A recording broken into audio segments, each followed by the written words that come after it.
If this company disappeared tomorrow, would anybody care? What Mhm. makes you different? It's the ability to connect on an emotional basis with a customer. You actually do have to create value. And for us, that's our path to 3X. Start saying no, because what that does is when you focus on something, it Right. actually doesn't constrain you. It frees you up. It frees you up tremendously.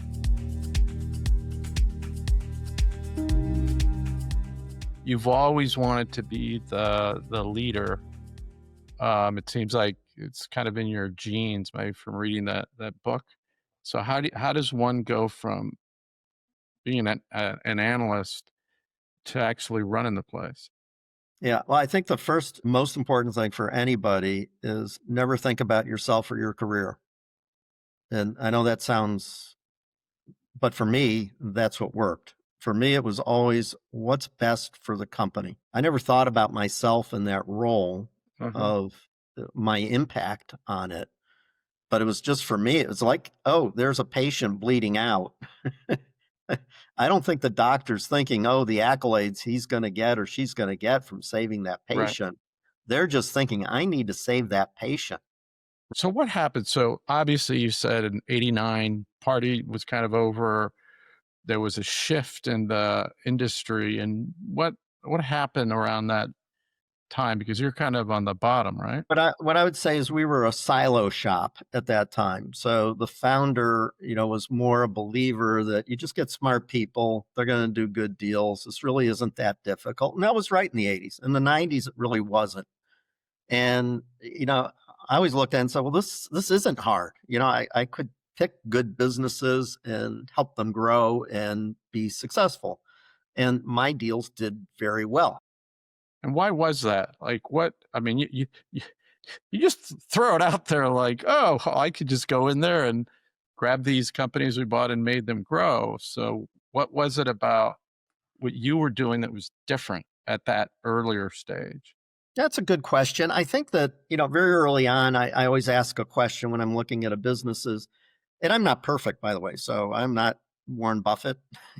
I'm not, but I'm better than most. I've got plenty of battle scars and I've learned from those, but I've also got a lot more winners than losers. And two things. One is dealing with honest people. I can't stress that enough. Most of the deals that we did at TriVest that didn't turn out well, there was somebody that really just wasn't an honest person. One of my faults is I trust people.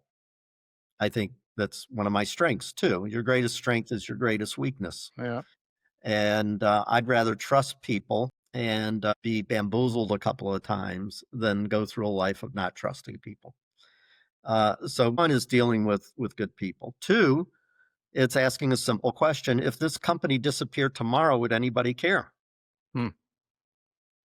And So they had uh, to be providing real value to exactly, they somebody. have to be providing value. It kind of brought me to another seminal point in my life at Trivus that helped us, I think, do extremely well. But it's that question. And it took me a long time to find somebody who articulated it better than I just did. Wow, that's a big Jim Collins thing too. Yeah, good to great and, and, Yeah. and all of that. But I found, and I actually have it here. I always have it next to me. And I always look at it. It's a book called Becoming a Category of One by Huh. Joe Calloway. I have not read that. Wait, wait, wait, wait, wait. Becoming a category of one. Right. By Joe Calloway. Oh, well, he's a famous guy. Tell us why that book was important. Because at the end of the day, if you're not providing a value, Hmm. you really don't have a reason to exist. And what he says in his book, and I truly Yeah. believe, is that most companies, if you ask them why are you different, they go, "Oh, it's our people." Right. Everybody says that. So what you're telling me is every other company, their people are horrible. They treat their customers like dirt. They have bad products.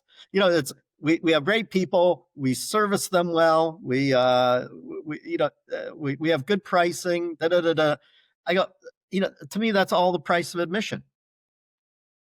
That's what any customer expects from any relationship. That's just getting you in the door. Why are you different? What Hmm. makes you different? What is it? And it And was if you also the competitive advantage, like, what was that's the really compa but it's to me, it's this, it's the ability to connect on an emotional basis with a customer. That's what a is very different thing. Starbucks, great uh, example. There's a lot of places you can buy coffee. I go to McDonald's, I can pay $1 and I can get a great cup of coffee. Or I can go to Starbucks and I can pay $5 yeah, for that same cup of coffee. I met a guy from the investment banker at Starbucks at Solomon Brothers who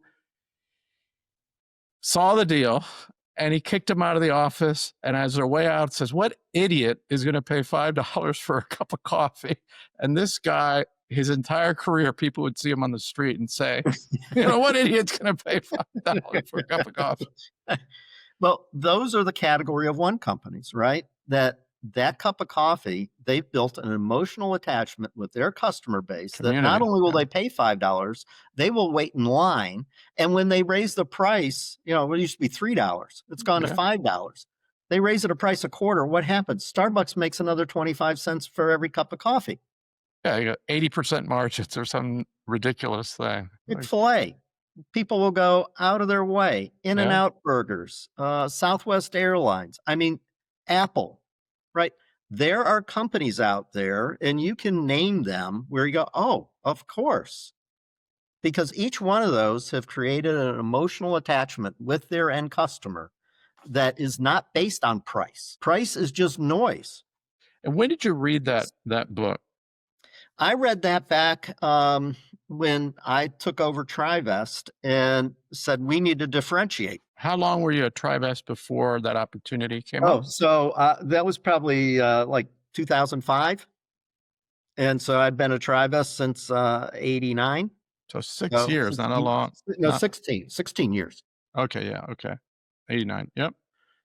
So by And, then you were already, I imagine, a senior partner? yeah, I didn't have that title, but Right. yes, I was kind of like a last man standing.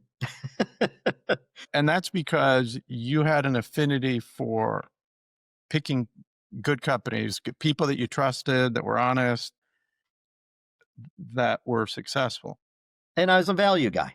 At the end of the day, I was a value guy, right? which means deliver companies that were delivering real value to customers. But I was also a value, and I think the price you pay is important. And Yeah. so in private equity, I never chased the big deals, and I found deals on my own by working a different network than the investment bankers. So I was not trolling the investment bankers, getting a pretty book. I would go out making calls to Charlie Garcia, who is not with Goldman Sachs, but Charlie is good friends with Michael Cole, who's the owner of a widget business in San Diego. And Charlie, says, "Troy, I know this guy. He's got a great company, and you walk me in through the front door." And I now have a personal relationship with Michael. Yeah. And we build that relationship. And Michael doesn't have kids that he's going to turn the business over to. He's making $10 million a year. He doesn't have a CFO because he doesn't want anybody in the company to know how much money he's making. He doesn't have a head of sales that's very strong. He's never done an acquisition. He hasn't moved past Denver in selling his products. He hasn't hired a branding company. He hasn't changed his logo. He hasn't updated his website. So you saw a lot of, you said at the very beginning, you were one of these guys that loves to come in and find ways to Yeah, I improve. like to say I like to buy dented companies. They're not turnarounds. They're dented. And Right. then we can fix the dents. Got to have somebody you trust and you're buying a control position, but they are actually running the day to day, right? About half the time they're still running the day to day. Half the time they've transitioned the management, but not the ownership. Got it. Okay. And so this is their chance to do that second part. Now, the other half of the time, they are still running the business. And while you were in this 16-year period, how many deals were you doing on average in a year? And how long would it take on average to get these dented companies and then have a liquidity event? I started looking at our company as a business, not as a deal Ah, swap. And I was recognizing all the things that were problems. or opportunities. So we weren't doing a lot of deals. We'd be doing 5 to 10 deals a year. We thought that was great. We'd be selling maybe, and many of those were add-ons. So it'd be 1 to 2 or maybe 3 platform investments. Those are the bigger deals where you're putting a lot of equity in, and then you add on to those Right. with add-on acquisitions. So we'd be doing 6 or 7 kind of add-ons in 1 or 2 platforms, and then every 3 years we might be selling something. And I go, this is Wow. not a very good So, business. so one of the things you guys were famous for, or probably still are, is where you went from like just looking at 300 companies in a funnel to like 4,000. Was that Mhm. something you did later once you became, stepped into a leadership role? So, the first thing was, how do we differentiate ourselves? And that was critical because I called a banker up once, and he had sent a book. It was a good company, Mhm. and I read through it, and I talking to him, and he said, "Troy, why are you even talking to me about this? We had even back then said we're founder family owned. This was owned by a private equity firm." Huh. He said, "You say you focus on primarily founder family, but why you spend time on this?" And that really hit me. I said, "You're right. Why?" Because most private equity firms, most investment firms, they don't want to turn down any opportunities, right? We're all the smartest guys in the room, and so we never want to say no to something that could be a viable deal. And Travis, we were the same way. And so the kind of biggest moment at Travis history for us was that decision to stop looking at any deal other than being founder or family owned. And that took a lot of convincing, That was internally. the Callaway book too, right? That was the kind of the Callaway. It was before the Callaway book Right. because, the Callaway book kind of cemented what I was doing. And that brought us to what I call our Just Say No program, how we truly differentiate. But that first decision to start saying no, because what that does is when you focus on something, it Right. actually doesn't constrain you, it frees you up. It frees you up tremendously from ability to market and sell because now I don't have to be one thing for everybody. I can be the best for you, the best for you. And nobody else can really do that. Right. And And then when you succeed and you have happy customers, clients that can introduce you to other people, or you can say, hey, talk to these 3, 4 companies and see what we did for them. that's right. And that's the problem, though, in private equity. We are larger than, and we're like 10 aircraft carriers put together to change the direction. It takes years, right? Because not only then do you change the direction, you then have to prove that it actually works. Right. So how did you do that? Time and just relentless pursuit of excellence in doing what we did, never deviating from the goal of we were going to be the best choice for founders, putting together what we call our Just Say No program. And what was the Just Say No program, like, more So the Just Say explicitly? No program is the realization that most founders have a negative opinion of private equity. And that is a true statement because what positive articles are written about private equity even today, other than our own trade max? Yeah. It's a unicorn. They don't exist. And most of our competition, even today, doesn't realize that. And there are no more, excuse the word, virgins. Every founder has been touched by private equity. And if we're talking to them for whatever reasons, the private equity didn't work for them at that point. In the last 3 months, I've been approached by 3 private equity firms. I told them all to go away. Don't call me. No interest. No, and that's right. So we approach them very differently. Mhm. So the number one thing the private equity firms will want is, Charlie, if you're selling your business, uh, you know, you're the guy. You got to stay in. You must reinvest a significant portion. Now, Charlie, you probably have been at your country club and all of your buddies are telling you, don't ever, any money you leave in the company, just write it off. It isn't going to be worth anything. those private equity guys think they're the smartest guys in the room and they operate with sharp elbows. So stay the hell out of the way, sell your business to them, but realize anything after that. And so when they first come to you and say, well, you got to leave money, that's their first opening line. Right. What's your reaction? Not very good. Our opening line is just say no. You don't have to reinvest with us. Get to know us. If you decide you want to invest, tell us before closing. And we're happy to have you include you as an investor, but we'll give you 100% cash. If you do reinvest with us, I'll tell you what, too, you'll be at the same place in us in the capital structure. We're not going to put you in common and us in preferred. We're going to be at the same place. So we're all going to have the same goals. We're going to bring your management team in So you at that treated them same fairly. place. We treat everybody. That's a differentiator, but it is. Yeah. It's sad to say it is. We'll give you 100% cash. We're not going to over leverage your business. We have, at this point, 50 portfolio companies. None of them have subordinated debt, senior only debt. We're not going to have complicated working capital adjustments. And at the end of the day, if you look, we closed on 78 deals last year, 78 companies that we acquired. Wow. Every one of them, if we showed you the letter of intent and the purchase agreement, there's not a penny's difference. There's no retrading. We close on the terms of the deal that we signed at the letter of intent. Well, tell me before you get there, because the other thing that you guys are famous for is just the number. Obviously, if you're looking at 300 companies, it's different than if you're looking at 4,000. And if you're sourcing them the way that you're talking about, how the heck did you do that? And then I remember you guys are also famous for like a Mercedes program or something. Right.